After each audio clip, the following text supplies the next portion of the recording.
putting a bow on Bluesfest. So amazing crowds, great performances. One final night during a banner year for the city's largest music festival. Patrolling the river and staying safe on the water during Drowning Prevention Week. Sometimes when we stop boats, although they have all their safety equipment, you still have to understand where it is and it's readily accessible. We tag along with the Ottawa Police Service Marine Unit as officers keep an eye on boaters. Plus, a sweet serenading success story. It's just such a pleasure to have won the first prize of the Michael Measures Award. Meet the young Ottawa musician making waves in the world of violin after earning a prestigious award.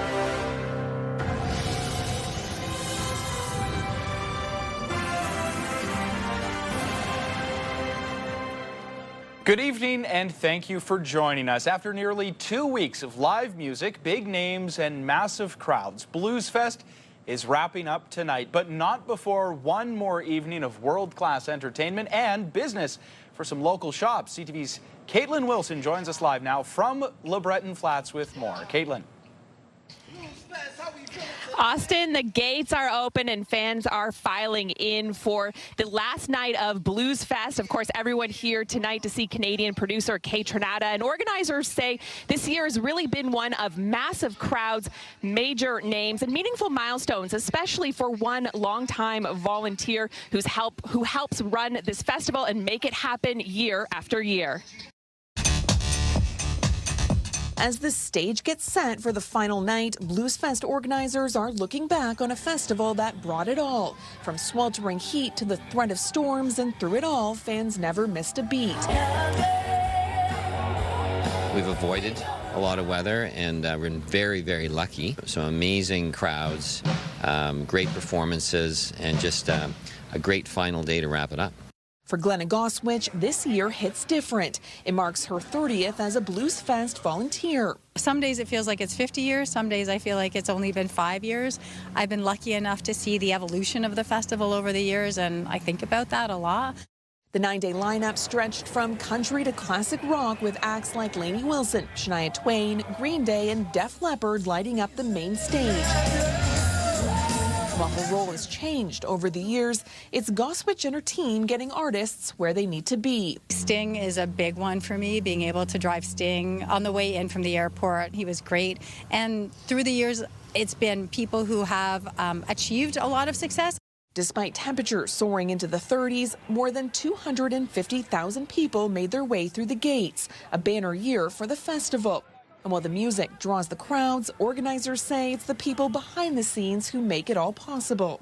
The volunteers are the backbone of the organization. There's over 2,000 volunteers, but it's so many different people who also have been working here. And the impact stretches beyond the stage with an estimated $40 million in economic spin-off. Downtown businesses also saw a boost. After 11:30, whenever the train came in, we would see the rush come in. So yeah, we've been kind of preparing for that every night. As for next year, fans are already tossing around names. But for Goswich, there are a few artists at the top of her list. If Mark were to bring in someone like Springsteen, Don Henley, Peter Gabriel, I would be in heaven. And of course, we're going to have to wait a little while longer to hear who's on the lineup for next year. Now, I did ask Executive Director Mark Monahan, but he's not spilling any secrets. Now, he does say about 70% of acts are repeat customers, so we will have to wait and see. And with clear skies and warm weather, hopefully that means Bluesfest is ending this year on a high note. Austin? Okay, tons of fun there. CTV's Caitlin Wilson reporting live for us tonight. Caitlin, thank you for this. Well, it is Drowning Prevention Week here in Ottawa, and police are urging boaters to be aware of the risks and to be prepared before they head out on the water. CTV's Kimberly Johnson rode along with the Ottawa Police Marine Unit this weekend and joins us with more on what boaters need to know. Kimberly. Austin, police say there haven't been any boating-related drownings here in Ottawa this season, and they want to keep it that way. That's why they're patrolling the Ottawa River, checking in with boaters to ensure they're being safe and prepared. And for those breaking the rules, they're handing out hefty fines. We'll come back out, go through here, we'll head down to the Rideau Falls. A beautiful day on the Ottawa River with views you can only take in from the water. Members of the Ottawa Police out too.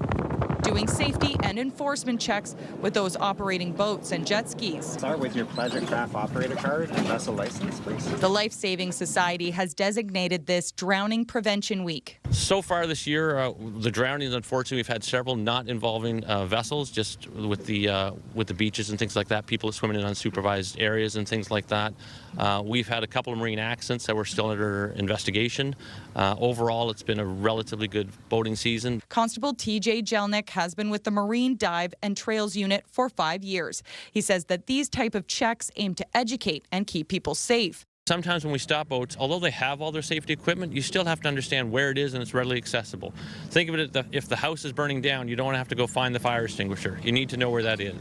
Jelnick says that they check for the operator's card, registration, and safety equipment. One of the most important things that you should have is a life jacket. If you don't, it's a $240 fine. And police say that it should be in good condition. Doesn't have rips, it's not all faded from the sun, it's not all covered in mildew, and you've had it stored in the cubby for the last 50 years. Everyone on board should have access to one that fits. And that goes for paddleboarders, too. Everyone have their life jacket? Yes?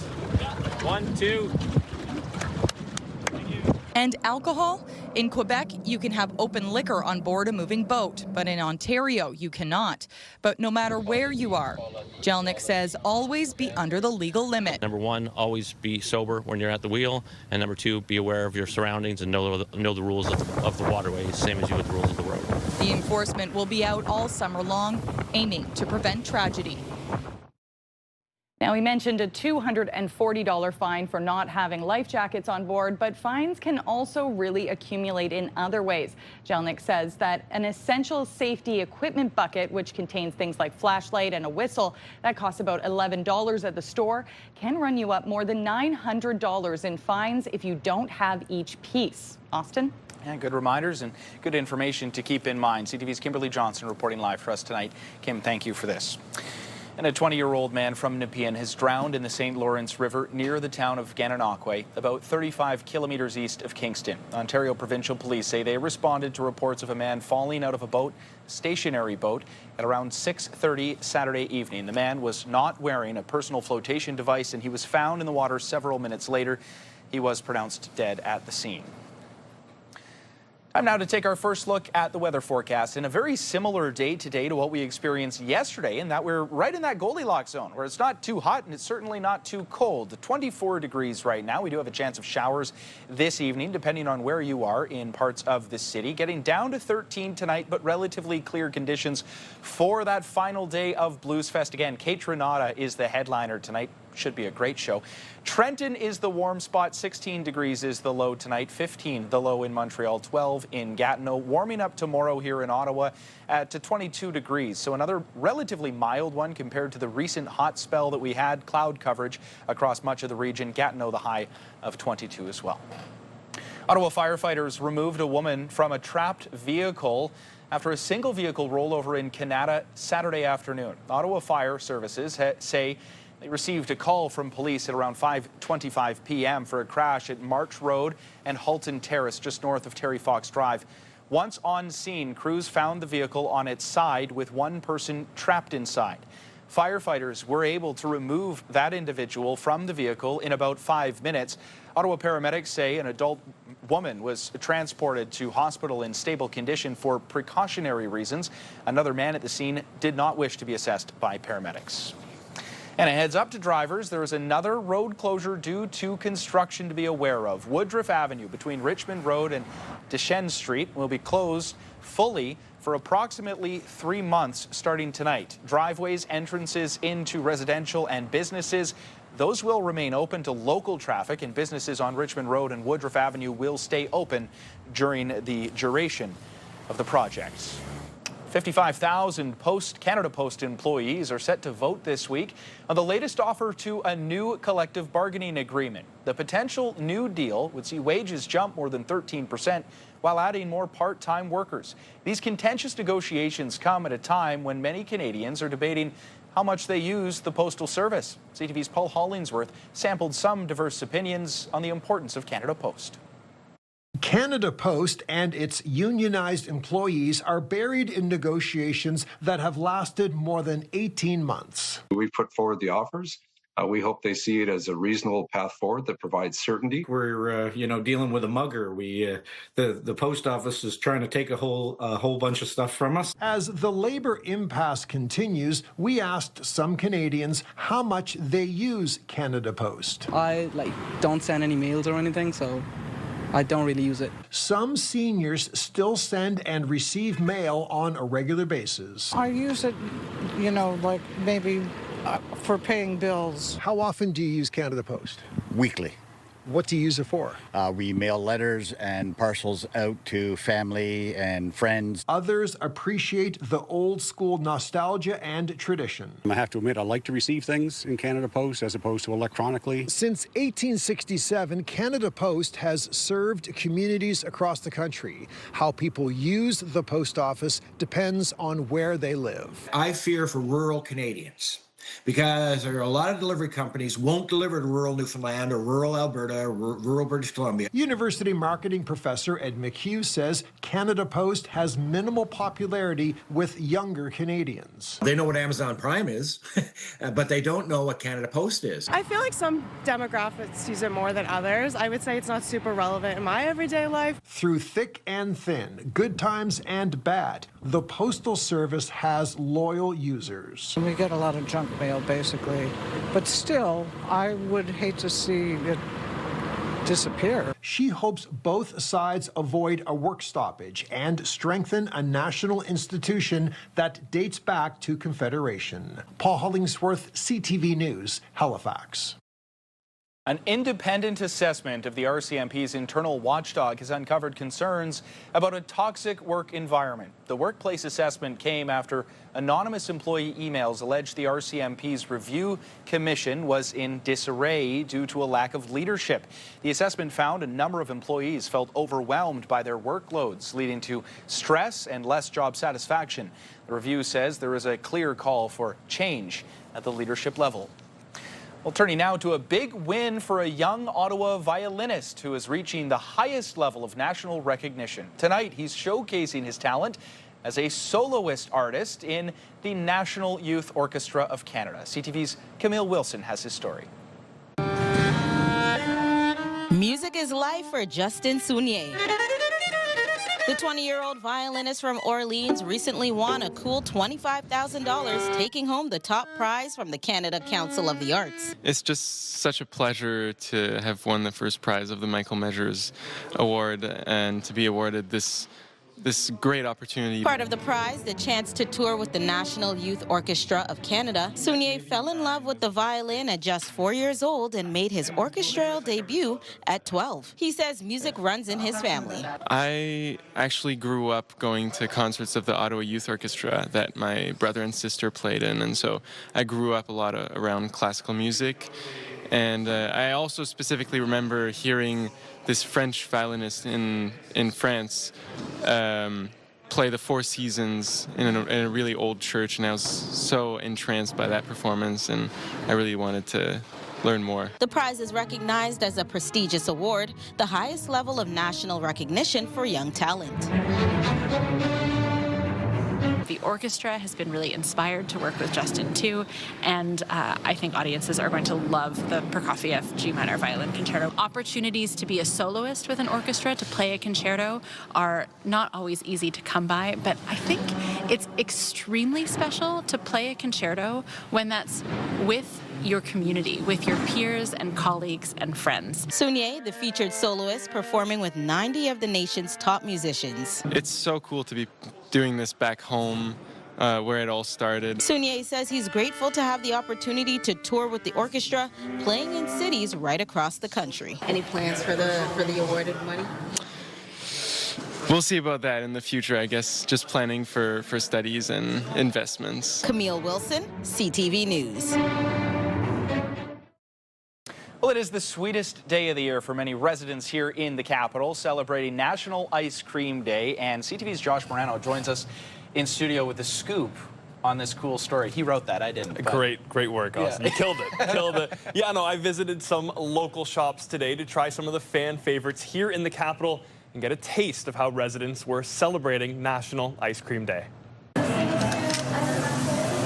The waffle cones are fresh, and the scoops are perfect at the Mary Dairy on National Ice Cream Day. I've got funfetti on the top and cookies and cream on the bottom. Stanley is celebrating the only way she knows how. We love a fake holiday in our friend circle, and someone posted in the group chat about National Ice Cream Day. We said, yeah, we'll find somewhere local to go, and here we are. The Mary Dairy was one of many local parlors to see customers celebrate the day, even out in Carp, where Ellie de Villiers and her daughter Maya have a new favorite spot. Well, I had no idea it was National Ice Cream Day, but I figure every day is a good day for ice cream, right? They're heading back home to Vermont, but had to make a quick stop to get more frozen treats. We were at the Carp Custom Creamery in Constance Bay the other day and really enjoyed the ice cream and the vibe and had a good time, so wanted to stop by here on our way out of town. And it's always hard to pick just one flavor. We listen to the community. We try to do what we can.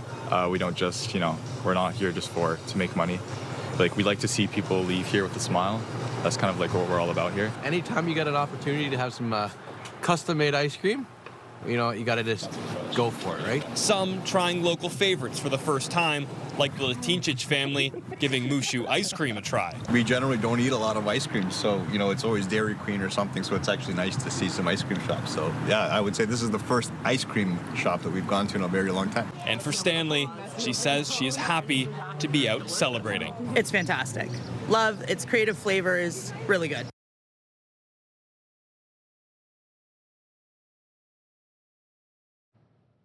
Whether you like it in a cup, cone, cup, or rolled, there are plenty of delicious options across the capital region. Austin. Yeah, and apologies for the mic issues there, but we do have some treats. Josh was kind enough to grab us some ice cream. Yep. Cheers, buddy. Cheers. Let's celebrate here in the studio. What do we got here, bud? This is pralines and cream. Down the hatch. Can't go wrong. I figured you'd be like a boo-boo bubble kind of guy. But that hits the spot. National Ice Cream Day. And we're getting into the spirit. Yep. We'll be right back, folks, with your top national and international news stories. Get the latest live local breaking news. Sign up now for our morning and evening CTV News Ottawa newsletter. The best local content from CTV News, CTV Morning Live, and News Talk 580 CFRA. Get it all in one place. Sign up now at ctvnewsottawa.ca. The CTV News Ottawa newsletter is brought to you in part by CAA Business.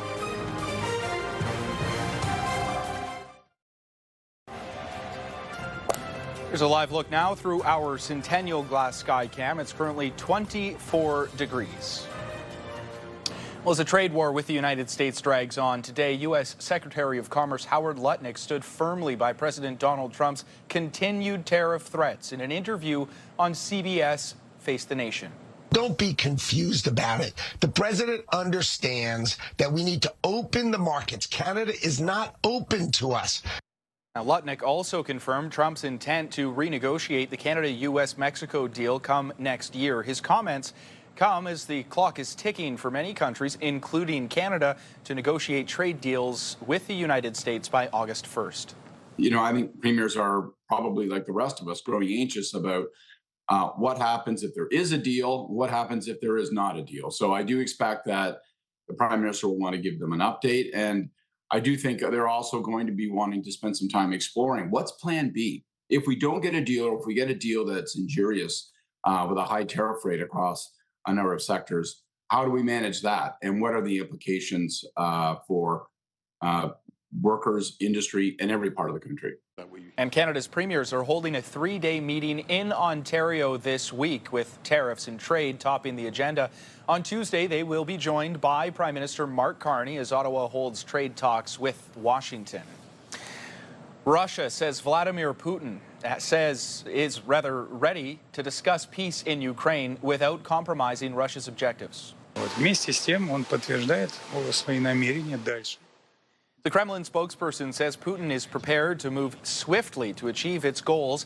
It comes as Ukrainian President Volodymyr Zelensky is proposing more peace talks in the coming days, and in the wake of U.S. President Donald Trump threatening Russia with massive sanctions if it does not agree to a ceasefire in 50 days. The back and forth between the two countries comes as strikes between both sides continue. Ukraine says Russia launched drones on the country's northeastern region of Sumy, killing one person and setting homes on fire. Meanwhile, Russia says it has downed more than 140 Ukrainian drones, including 27 that were headed to Moscow. In northern Gaza, dozens of people waiting for UN aid trucks were killed today as Israeli forces opened fire, according to Hamas-controlled health ministry. Israel's military says its troops fired warning shots towards a crowd of thousands to remove what it called, quote, an immediate threat. This comes as health officials warn hundreds could soon starve. The UN has demanded Israel allow more aid trucks in Gaza, saying it has enough to feed the population for more than 3 months. To Toronto now, where police have arrested and charged a 14-year-old boy in connection with a fatal stabbing of a senior on Thursday. 71-year-old Shanaz Pestonji was loading groceries into her car when she was fatally stabbed at a commercial plaza. Police have previously described the attack as unprovoked and say the suspect fled the area. The teenage suspect, who cannot be named under the Youth Criminal Justice Act, now faces a charge of second-degree murder. He is scheduled to appear in court tomorrow. And the verdict in the sexual assault trial for 5 members of the 2018 Canadian World Junior Hockey team will be delivered on Thursday. I think at the end of the day, although this case captivated the nation, it really comes down to simple principles like consent, credibility, and reliability. I don't think the case itself will be precedent-setting unless it launches a further discussion in society and legislative change based on how our community views the decision and if it believes that the law needs to be changed as a result of it. Michael McLeod, Carter Hart, Alex Formanton, Dylan Dubé, and Cal Foote are charged with sexually assaulting a woman in a London hotel room in 2018. All have pleaded not guilty. The judge in this case will announce the verdict at 10 a.m. on Thursday. As Saskatchewan continues to battle through one of its worst wildfire seasons to date, help has been coming from around the world and from right across the country, including Nova Scotia. We need to be out there and help. This is fulfilling.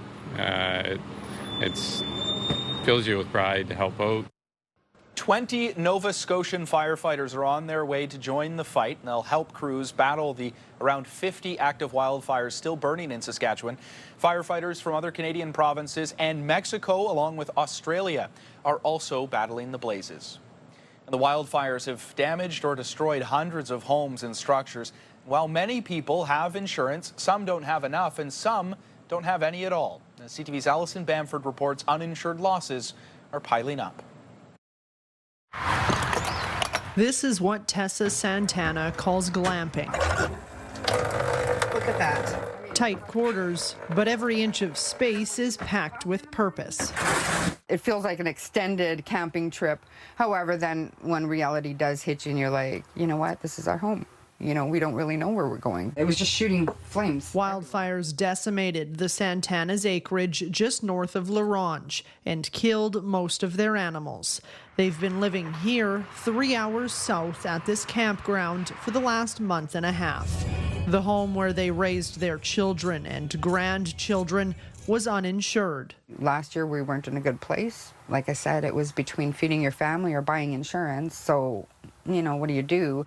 Santana's not alone. Some Saskatchewan insurance brokers told us they've received countless calls from uninsured and underinsured clients who've lost property in the wildfires. A rule of thumb known as the insurance gap suggests that for every $1 of insured losses, there are $3 to $4 of uninsured losses borne by homeowners, businesses, and governments. For governments, that's money coming out of budgets for hospitals, schools, infrastructure development. For businesses, that's money coming out of budgets for business expansion, equipment upgrades, employee compensation. And for uninsured homeowners like Santana, it's basically having to build our whole life again. They don't know where they'll end up, likely further south, closer to family, and hopefully before the snow flies. Wherever they call home next, insurance will be a top priority. But if she had to do it all over again, she would. If it ever came down to it again, feeding my family or buying insurance, every time I'm going to feed my family. a decision she hopes she never has to make again. Allison Bamford, CTV News, Saskatoon. A sweet shop in New Brunswick is putting a unique twist on an ice cream float. CTV's Sarah Plowman introduces us to the successful young entrepreneur. Her commute to work looks different than most. So does her office. Out on New Brunswick's Kingston Creek, Victoria Tramble specializes in sales. Ice cream sales. It's a floating ice cream dock, so it's very unique. It has a boat drive-thru right here for boats to just pull up. That's right, a drive-thru on the water. Treats like drumsticks, popsicles, and ice cream sandwiches are the draw. Would like to go for scooped ice cream next year once we're solar powered. When the sun comes out, so do boaters. On a cloudy weekday like this one, ice cream is a tougher sell. But after lunch, a special customer.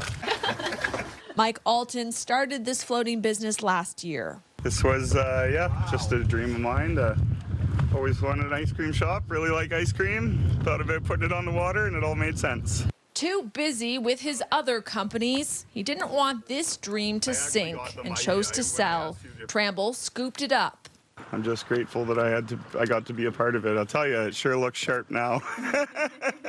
Not everybody has a boat to get to the dock, but the owner solved that problem, putting these boats on the beach for people to use for free. After all, ice cream might taste better on the water. And everybody that comes by is just like in love with it, really, in love with the idea. Yeah, and you're still in love with it. Oh my gosh, yeah, I'll always be in love with it. I don't think I'll ever not love it here.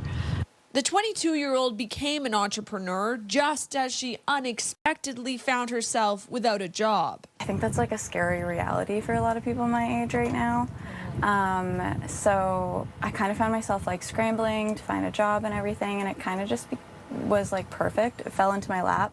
That's pretty sweet. Sarah Plowman, CTV News, Kingston, New Brunswick. All of a sudden, they decided to flip the table and say, well, forget about that. I mean, we're changing the rules. After the break, a group of Quebec businesses has launched a $300 million lawsuit against the federal government over a move to reduce the number of foreign workers coming into Canada.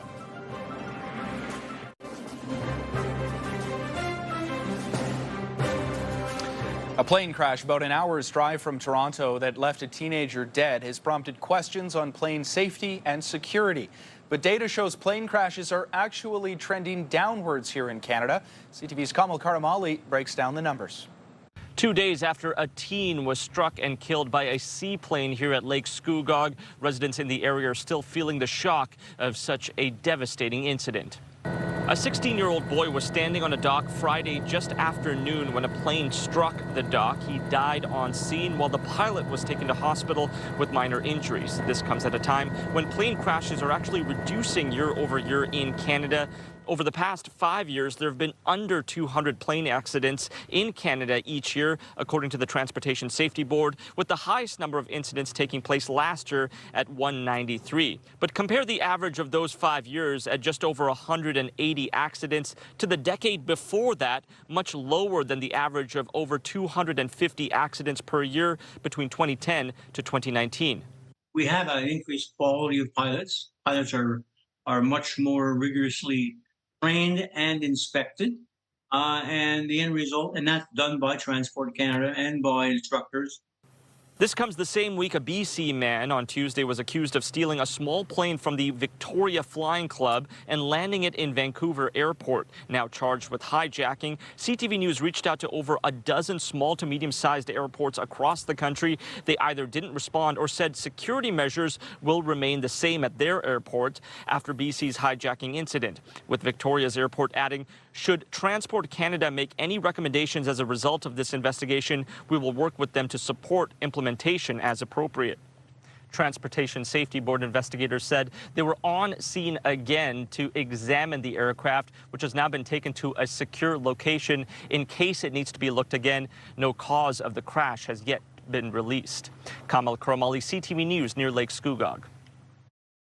Another beautiful day here in Ottawa. Great news for anyone taking in the final day of Bluesfest or potentially heading out and checking out the Redblacks game tonight. Let's take our first full look at the weather forecast. And the satellite radar shows that for the most part we've had clear conditions, but we do have about a 30% chance of some showers between now and about 8 o'clock, 9 o'clock. So this evening we'll be keeping an eye on that. Probably going to be some light showers on the east coast, around 19, 21 degrees everywhere you look. 21 in St. John's. That's the hot spot out on the east coast. We're currently sitting at 24 degrees. Toronto at 26. Quebec City at 24 with mainly sunny conditions out there. Windsor, nothing but sunshine, and 25. Regina, maybe the nastiest major city here in Canada right now. Thunderstorm currently, and 16 degrees is the temperature. Out on the west coast, 20 degrees in Vancouver. Mostly sunny conditions. Again, you see that chance of showers with a low of 13 this evening. I should mention that 30% chance of showers clearing by the time we get into tomorrow, despite some cloud coverage, and a high of 22. 21 is the high tomorrow in the Ottawa Valley. Mainly cloudy conditions, and they too have a chance of showers tonight with a low of 12. Copy and paste that over to the Seaway. High of 22 tomorrow, increasingly cloudy, and winds potentially gusting up to 40 kilometers an hour in some parts of our region. But for the most part, it'll be pretty consistent at around 15 to 20 kilometers per hour. And as we look to Tuesday, that'll be one of the nicest days this week. Nothing but sunshine. 25 degrees is the high, 27 on Wednesday, and then it'll really warm up again. Highs of 31 and 30 degrees on Thursday and Friday, respectively. A 40% chance of rain on both of those days. The rain sticking around into Saturday with a high of 28 degrees. A group of Quebec businesses has launched a $300 million lawsuit against the federal government. They say they'll face bankruptcy if the government reduces the number of foreign workers coming into Canada. CTV's Stéphane Giroux has that story. Quebec businesses that make everything from steel products to winter jackets and airplane parts say temporary foreign workers are essential to stay afloat. But now that Ottawa is pushing to reduce the number of permits it issues, employers are upset. The federal government from 2021 to 2024 has said to those enterprise, you can count on foreign workers as much as you like. And all of a sudden, they decided to flip the table and say, well, forget about that.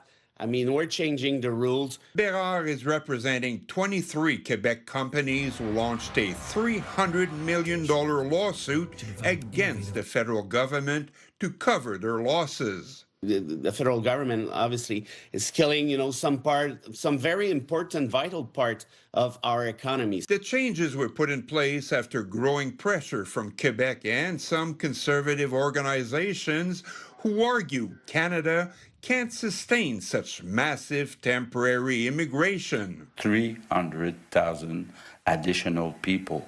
So of course it has a major impact on services. But Quebec business groups say restricting the number of temporary workers means they can't fill vacant positions, which affects their output and may even force some of them out of business. These companies either have to slow down production, refuse contracts, and in certain cases, they will even close down certain shifts. We can think of weekend shifts, night shifts, because we can't find the workers that we need.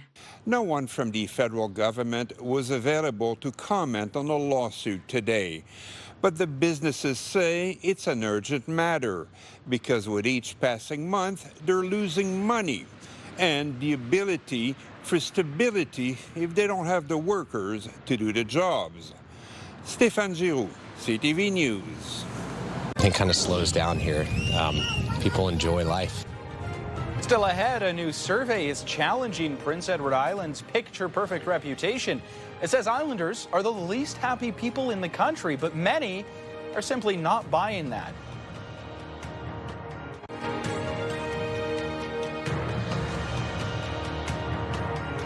Ontario is restricting access to courtrooms because of a recent increase in so-called Zoom bombings. Use of the video conferencing tool became widespread during the pandemic, but a rise in disruptions is leading to a clampdown. CTV's Michelle Molesky reports. Britt LaRue was reading her victim impact statement when court was Zoom bombed. Genitalia was in the courthouse. That's wild. An unwelcome participant posted a pornographic video with sound for all to hear and see. The man accused of criminal harassment was being sentenced. And I had to sit there while the court figured out what to do in that moment. And it was very uncomfortable being that close to him for that long and just sitting there. All of a sudden, they're bombing us like almost every day, and it's horrific. Criminal defense lawyer Patricia Brown has had her own hearings derailed by offensive language and comments. They're essentially kind of taking over the court. It's extremely distracting. It causes a lot of disruption. Citing a, quote, notable rise in Zoom bombings of Ontario court proceedings, the Ministry of the Attorney General announced this week the public will no longer have access to Zoom links. If the public would like to attend, they will be required to do so in person, the Assistant Deputy Attorney General wrote in a memo to court staff. Victims or complainants can get the links from the Crown's office or the witness assistance social workers. The media will have to formally request links going forward. And then each participant will have to identify themselves before being permitted access. This is a tedious process to identify each and every person that wants to be a participant and wants to come into the courtroom. But it's one Brown says is important because Zoom can be useful to protect victims and witnesses from the stress of being in person. It kind of turned into a way that people knew they could victimize victims all over again. And that I'm glad the court stepped in to do something for that. Michelle Molesky, CTV News. Well, famous for its red sand beaches and natural beauty, a new survey is challenging Prince Edward Island's picture-perfect reputation. The survey says islanders are the least happy people in the country, and while some are brushing it off, others say the finding reflects some deeper issues. Here's CTV's Maria Saru. You wouldn't guess it from the boardwalk chatter or the smiles in bloom. But this is the least happy place in Canada, according to one national poll. That's pure lie. We're very happy people. Quality of life is really good, so that surprises me. Everything kind of slows down here. People enjoy life. You almost never got a traffic jam. Still, new numbers paint a different picture. In a Liger internet survey of nearly 40,000 Canadians, Islanders rated their happiness an average of 66.5 out of 100, the lowest of any province in the country. By comparison, Quebec leads at 72.4%. And some say behind the postcard image, there are real pressures. Not a cheap place to live, first groceries and rent and everything, and the income is not as high as other cities. Crossing the bridge and accessibility towards the metro cities. Statistics Canada data shows life satisfaction here is in line with the national average, but the survey has sparked a conversation about what well-being really looks like in smaller communities. Psychology professor Michael Arfkin says it taps into what many are feeling, from limited access to family doctors to struggles with work, wages, and stability. Plus, the province's size can be a blessing or a curse. A lot of people that have grown up on this island feel a sense of connection and a sense of community. On the flip side, if you're new here and if you don't have those established relationships, it can be quite alienating. For some, gratitude for the simple pleasures goes a long way. Got up this morning and my feet touched the floor. I knew I was alive and I was going to make the most of the day. So PEI may have ranked last, but there are quiet signs that joy is all around. Maria Saru, CTV News, Charlottetown.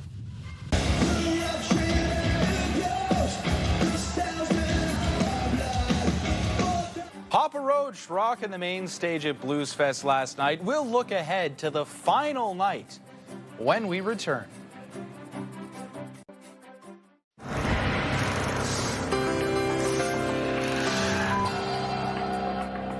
In tonight's big picture, a private Romanian zoo is introducing its latest baby animal to the world. That is Goliath. It's a Liger cub. The 2-month-old cub is a hybrid between a male lion and a female tiger. And now Ligers usually grow larger than either of their parents, but they are, unfortunately, also prone to birth defects, according to Animal Sanctuary Big Cat Rescue. Fun fact as well, that is Napoleon Dynamite's favorite animal for any movie lovers out there. Well, turning now to some other stories that you need to know, we want to bring in CTV's Kimberly Fowler for more on this. Kimberly. Well, Austin, Bluesfest, like you said, it's wrapping up for another year.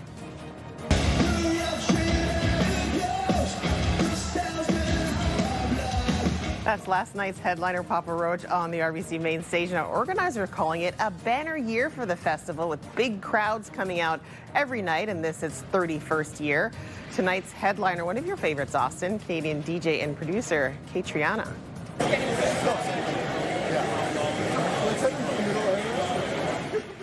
FanaticCon took over the Ottawa Conference and Event Centre on Coventry Road today. This year's event featured appearances from the original stars of the Big Comfy Couch. Organizers are already looking ahead to next year's event after hundreds attended this year.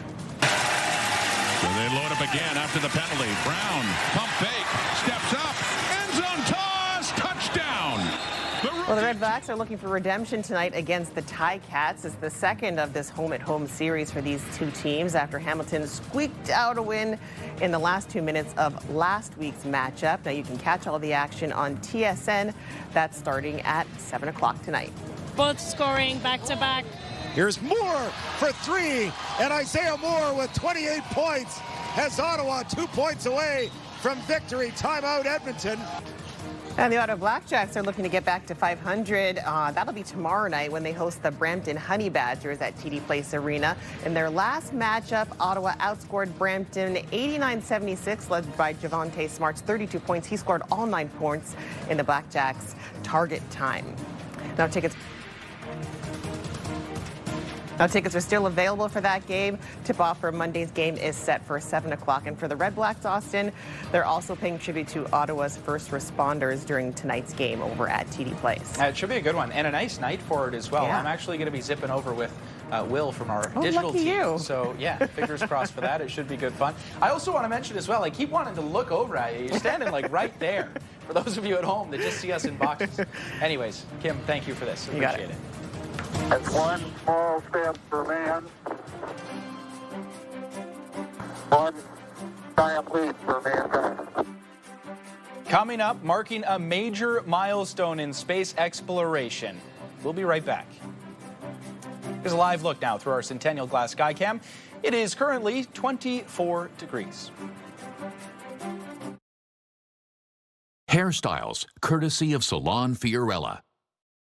Here's a recap of the top local stories we're following right now. It's been a banner year. We've had great weather. We've avoided a lot of weather, and we're been very, very lucky.